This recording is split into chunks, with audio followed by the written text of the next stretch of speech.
Hello everyone and welcome to your favorite chat show, Ladies Lounge. My name is ADEOLA and I have a special guest, Dr. ADEOLA Olaitan. Dr. ADEOLA Olaitan is a consultant gynecologist, University College London Hospitals NHS Foundation.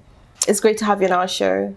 It's a pleasure to be here. Thank you. Thank you so very much. So we started this very important topic on cervical screening, and definitely we all know that it's an old-time one, but we have to refresh ourselves because it's definitely still ongoing. I want to throw this question to you. So back to the basics. What is cervical screening, and why is it necessary for our women to do it? So cervical screening is important because it protects women against cervical cancer. The cervix, first of all, just to explain the anatomy of it, is the neck of the womb. It's the bit that expands so that babies can be born. Now, the cervix can have changes which are not cancer, but if undetected and untreated, can put women at risk of cancer. Oh, okay. So what age group? For example, I have a daughter who's 10. Is there a certain age group that have to go for the test, and how often do they have to go for the test? So screening starts from the age of 25. Okay. And from 25 to 50, it's every 3 years, assuming the screening has been normal, that it hasn't picked up any abnormalities. And then from the age of 50 to 64, it's every 5 years. And if the screening is normal and you've always attended your tests, you get discharged after the age of 64. What's the difference between cervical screening and smear test? Because smear test is the term we knew for a very long time. I was just going to go. Yeah. So what's the difference? Cervical screening, I think, is a more appropriate term because it describes what actually happens when they're screened to protect them against cancer. The test, I suppose, is a smear test. It's when the cells are taken from the cervix and looked at in the lab. So essentially, they're the same thing. It's been rebranded as cervical screening because I think that's more descriptive and more appropriate. Yeah. And when I was researching about this, I saw a test called a pap test. Is that different from the cervical screening? It's the same test. It's known by lots of different names. And just out of interest, it was first developed many years ago by a Greek guy called Papa Nikolaou. So it was known as the Papa Nikolaou smear. And now I knew it was smear. Yeah. I knew it was pap smear as well. Yeah. So it's the same thing. It's the same thing. Screening. Americans call it pap smear. We tend to just call it smear or screening. We've heard about the new Cervical Screening Saves Lives campaign. What's the aim of this campaign and why is it happening now? What's the reason why it has to be at this particular time?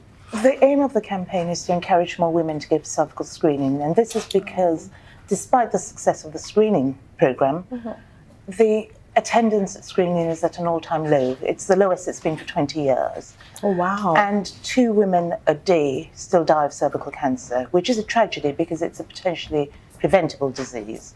So the aim of the campaign is to demystify screening, to inform women about it, to dispel the myths, and to encourage women to take up their screening invitation. What's the reason why you think women are not actually doing the test? Because obviously saving life, you can save your life by going for the screening. What's the reason for women not to? Absolutely. So the reason women don't go for screening is multitude. I think one is a misunderstanding about the test. The second is people often say that they feel embarrassed about the test. It's interesting because the same people who are embarrassed about the test will go for a bikini line wax. Well, true. That's a good way to put it. Absolutely. In terms of embarrassment and pain. And it's interesting, this morning I was answering questions from a journalist about women's perception of their labia, and a lot of people feel embarrassed because they think that their genitals look different from someone else's. And I think it's important to understand nobody's judging you, and no 2 labia are the same, in the same way as no 2 faces are the same. So, comparing yourself with another person and thinking mine doesn't look like that actually doesn't matter.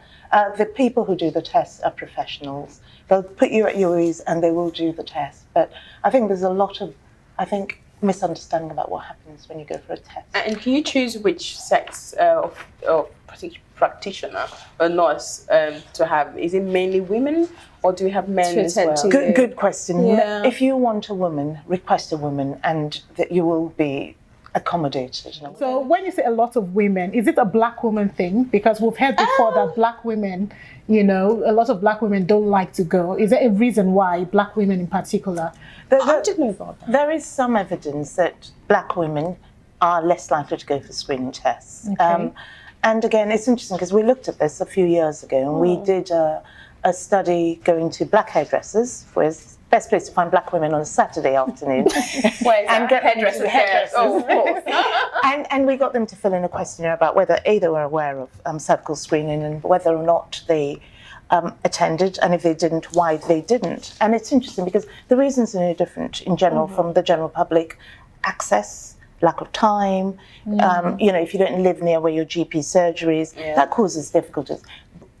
One group was people who had a religious faith, whatever it was, they believed that they were protected. And the other is this idea that if you are promiscuous, you're more likely to get cervical cancer. And I think it's important to discuss this because it's important that you throw more light on that. It's nothing to do with promiscuity. I would never have thought. I think I need you to say that again, that promiscuity has nothing to do with cervical screening or cervical cancer or whatever. It absolutely doesn't. And, you can have one sexual partner and still be at risk. So I think it's important to dispel that myth. Yes. And everybody's at risk, and therefore everybody should go for screening. Can you explain, for a lady who hasn't had a test before and she's going for the cervical screening test, what would she expect? What are the timings? And so generally speaking, when you come for a test, you will meet either a nurse or a doctor who will explain what the test involves to you. I think it's quite helpful to look at the equipment because people talk about the equipment being difficult or painful. It isn't. So all that we have here is a small instrument which is called a speculum, and the speculum goes into the vagina to part the lips of the vagina so that the cervix, which sits on top of the vagina, becomes visible. And then with this very soft brush, the cells that are shed from the cervix are collected. So you're not scraping or removing anything. It's cells that are naturally shed. They're collected by this brush and then suspended in a liquid. The actual test itself, the taking of the smear, probably takes a couple of minutes. Would they usually put like a gel on the tip of that? Because I'm going to ask a very practical question. Sometimes we are dry down there and it's, so will they usually, is there something applied? Very good question. And I omitted to say this is very well lubricated. Okay. It would never be put in so with it that won't lot hurt. of lubricants. Yeah, exactly. It'll just slide in. Indeed. Okay. Indeed. Yeah. So, doctor, how often are women meant to go for this screening? Screening starts from the age of 25 and it's every 3 years if your screening is normal. And if you've attended regularly and your screening has been normal, when you get to the age of 50, it becomes every 5 years.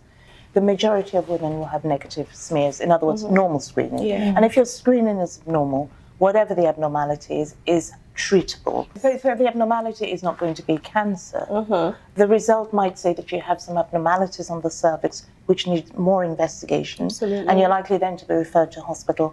A smear is a screening test. It's not a diagnostic test. If the smear is abnormal, you get referred to hospital for a more detailed test to find out whether indeed there is a problem, and if there's a problem, fully treatable. And 19 out of 20 women only need one treatment.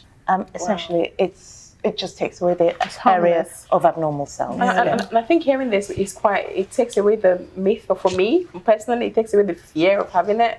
Because even if there's something, even if the cells are not normal, it's easily treatable. Indeed. And the earlier we do it, and the more often you do it, you have better chances of surviving. Okay. Just a quick question. I'm not sure if I'm digressing, but now a situation where you have it 3 to 5 years and you don't get a letter from your GP saying come for your smear test.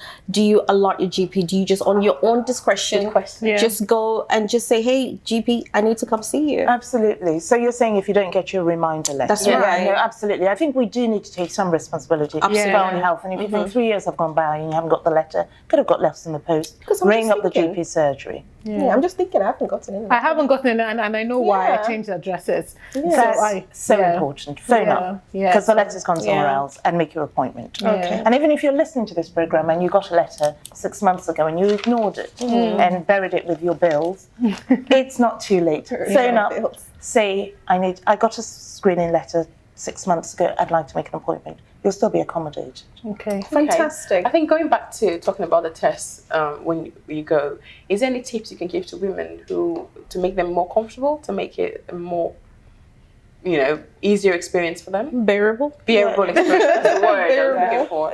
Thank you. So I think it's important, particularly if you're nervous or anxious about the test, to tell the smear taker that you are nervous or anxious. Okay. Then come appropriately clothed. You know that you're going to have to be bare from waist down. So if you wear a loose skirt, if you wear clothing that you can get out of more easily, then again that just helps you to be more relaxed. There is a very small group of women who find this test very difficult and they're very tense. And I think it's important to discuss that before you start the test, because what we don't want is for the test to be so unpleasant that it puts you off going for the test.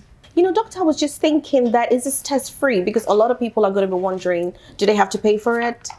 Or is it completely free? The test is completely free. If you are registered with a GP, you're eligible, you get your letter, there's no charge. So Thank you so much, Dr. ADEOLA. Olaitan, it's been a pleasure having you with us today. Thank you so much. It's really been lovely having you with us again, and we'll be seeing you soon.